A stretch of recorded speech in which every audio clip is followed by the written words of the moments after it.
Tuesday edition PFT OT, the place where we drop in the things that we didn't have time to get to during PFT Live. Chris Simms, Mike Florio.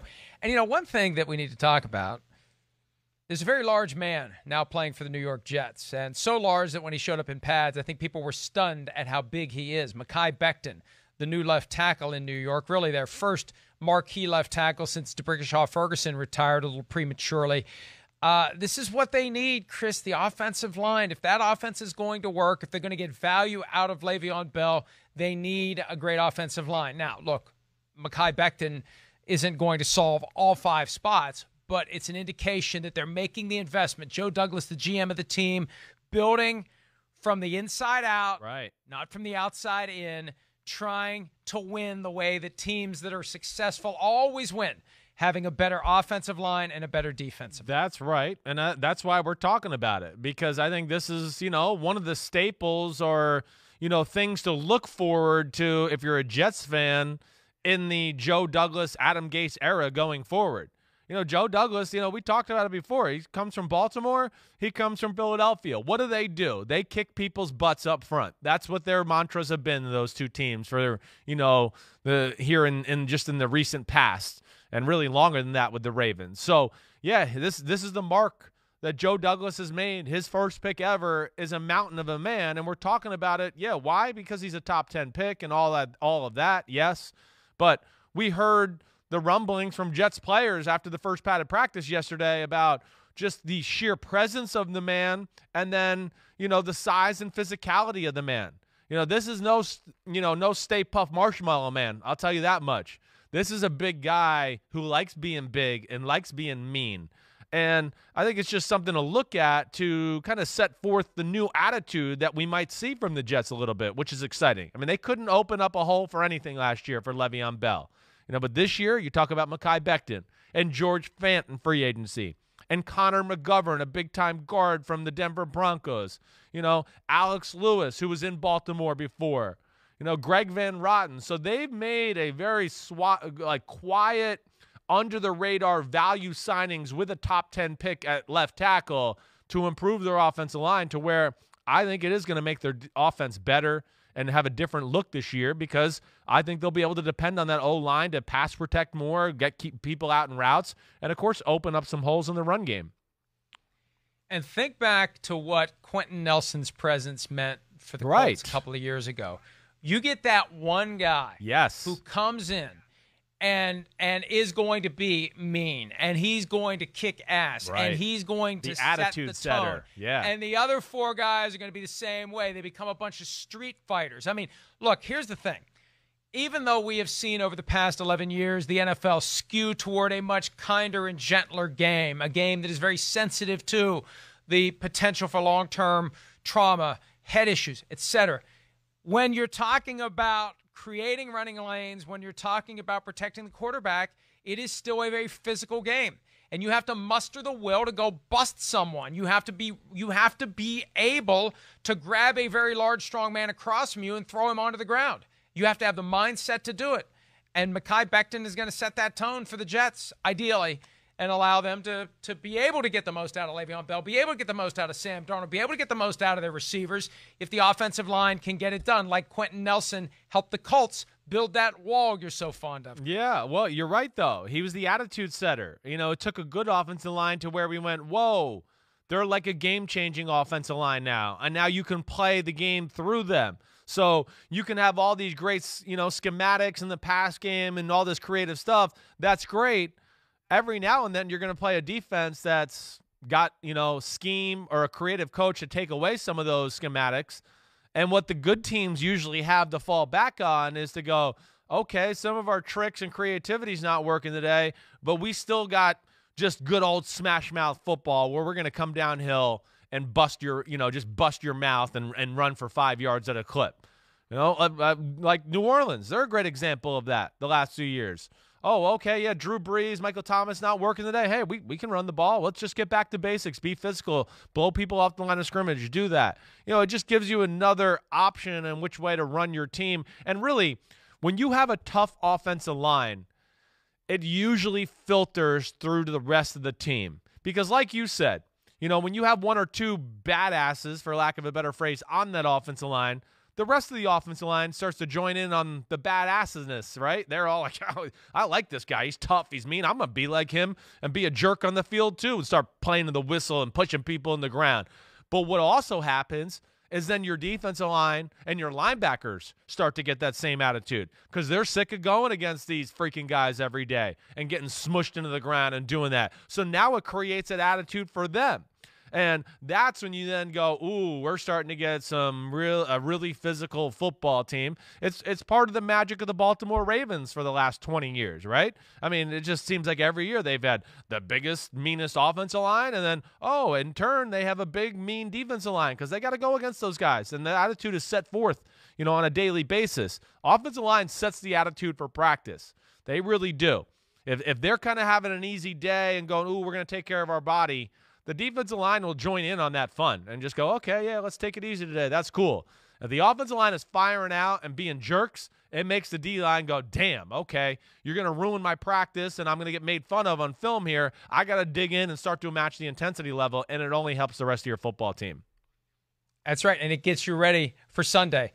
Especially Exactly. if you have a great offensive line and a great defensive line because you're practicing against something better than what you're ever going to have to face in a game, and that's how a team becomes dominant. Right. And when that happens, the quarterback has a lot of passing yards and touchdowns. The running back has a lot of yards. The receivers do well, and those are the guys who get talked about. Yeah, that's the great irony of football. No. The key to success is the group of 5 guys that if they do their jobs to the highest levels of their abilities, nobody gives a crap about them. They care about the quarterback, the running back, and the receivers. All right, but that's the key for the Jets.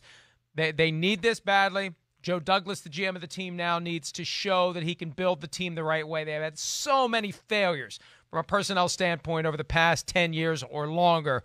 Maybe this is where things start to turn. Do not sleep on the New York Jets in 2020. All right, don't sleep on COVID-19 either, although it's getting tempting to do so. The COVID-19 reserve list, Chris, is down to 12. Yeah. With all those guys, 80 times 32. I don't have my calculator handy. It's a lot of guys. It's well over 2,500 guys that are in camp. 12 are on the COVID-19 reserve list. And look, that's good. That's very good. Now, we'll see what happens now that they have padded practices. The NFL has been very confident that open-air settings will not be conducive to transmitting the virus, even as guys are coughing and breathing and spitting and bleeding on each other. They believe it's not going to transmit the virus, and obviously you need to keep someone who's positive from slipping through the cracks and getting out onto the field. Right. Let's see if the numbers change in a negative way in the coming week or so. Then the big test is taking the show on the road and playing games. But, Chris, it's going so well. I've heard from people in the league who are saying, quit talking about how well it's going. Number one, you don't want to jinx it. Every sport has that concept of the jinx. But number two, you don't want guys to get complacent. You want guys to be on guard. You want to be scared. And if the numbers get to a point where it's no big deal anymore, that's when they open the door for a problem. That's the big thing. Again, we know there's risk in playing football and, hitting each other and sweating and breathing on each other, all those. But if you're doing all the things right outside of that, that arena, then you don't have to even worry about it. And you're going to have to continue that fight. This is going to be a long haul for the players this year. And you're right. I don't want complacency that way. I think the good thing is, Mike, where, you look at the numbers, all right? And I know, we haven't practiced yet, and we just started. But I still think there's been a decent amount of, we watched Hard Knocks last week. Jalen Ramsey's all over a receiver and a little one-on-one drill. They were probably closer than they were allowed to be at that point. But still, it was going on to where you're getting within that 5-foot, 2-foot range to breathe on people. And it's encouraging that didn't lead to an outbreak or more issues or anything like that. So the one thing I have heard, and I think you're hearing the same, is really the players are self-policing themselves. And that's what's really good to hear. They're taking it seriously. They realize that the season hinges on their ability to be, what do I want to say, dedicated or just, dedicated off the field like they are on the field. And, hey, I'm liking it. It's making me feel more and more hopeful as we go forward. And it is amazing that given that the country has struggled to get it under control, the NFL, even without the league-wide bubble. The NHL, they haven't had a positive test in weeks now. The NBA is getting it done.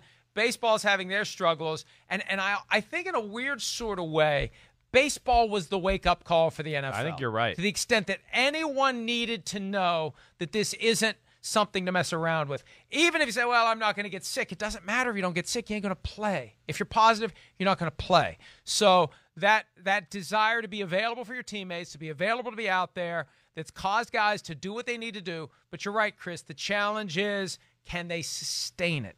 Can you continue to get the message across the way they've gotten it across? Don't get complacent and don't get lazy. And don't get soft, and don't get to the point where you think it's not an issue. And you know what? The fact that it continues to be an issue in our society will keep that from happening. And so, football, if the world was run by football coaches, the world would be a hell of a lot better place. Yeah. Because football coaches will tell you the things that you don't want to hear, about the things that you need to do to get your stuff together. And, we all, I think, at some point in life had a coach whose lessons we still hear all these years after the fact, and it's beneficial. We need to have people telling us the things we don't want to hear, to tell us to do the things we don't want to do, so we go out and do them because it's for our own good. It's that simple. Yeah, you're right. Hopefully the NFL can, open up some eyes through society.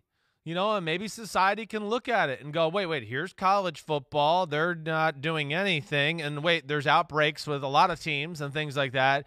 Here's the NFL wearing masks, social distancing, still playing football, not having any issue. Why is that? Oh, that's right. They listen to the people that are, have brains and know something about the medicine and science. That's right. So they've done that. Damn, how dare they listen to people with brains and, a place where they're very smart in their field. So that, to me, is going to be a great thing, too, to just show people and go, look, here's 80 guys tackling each other, breathing on each other. Nobody's getting the virus. You know why, society? Because they've done everything up to then right. All the things that we've been told to do by Dr. Fauci and all the smart people in our country. Okay, so there we go. I'm done now.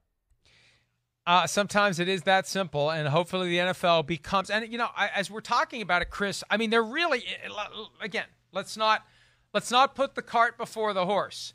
But if this works, this becomes something that can be parlayed into a stronger message to society. At a time when everyone's caught up in the whole kneeling thing during the anthem, the NFL has an opportunity to spin this around and say, look, if you take it seriously, it's not an issue. You can say masks don't work. Look at us. Look at what we've done. We've got the masks. We've got the face shields. We're taking the precautions, and the virus isn't in our building. Testing and masks. Testing and masks. Instead of being concerned about testing leading to more cases, test and test and test and test and test to know who has it, contact trace, isolate, etc., and you understand what you're dealing with. The NFL did it right. The NFL, They did it right. They had a plan. So far, it's working. Yeah. I don't want to jinx it. Yep. So far, it's working, and maybe it becomes something that we can be, as the year goes on, telling the rest of the country, maybe you guys should be calling the NFL. Yeah. Maybe you should be talking to them about what they did, because maybe they got some ideas that'll help us out of this mess once and for all, Chris. Hopefully, we'll be out of this mess, but it looks like the NFL... Well...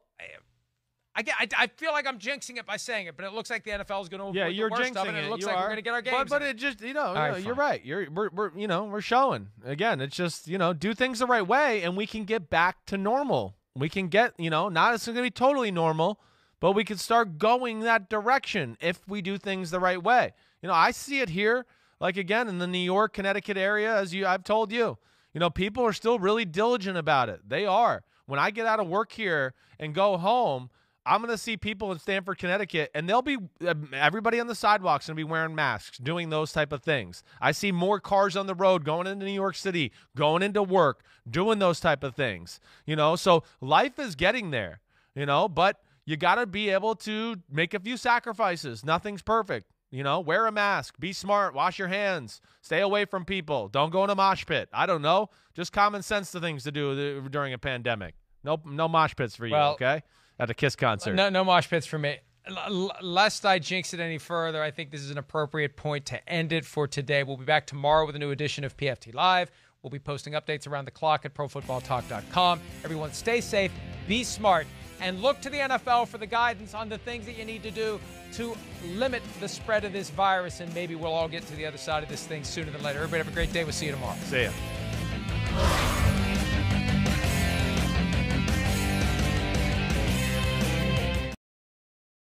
Hi, I'm Mike Tirico, and thanks for watching.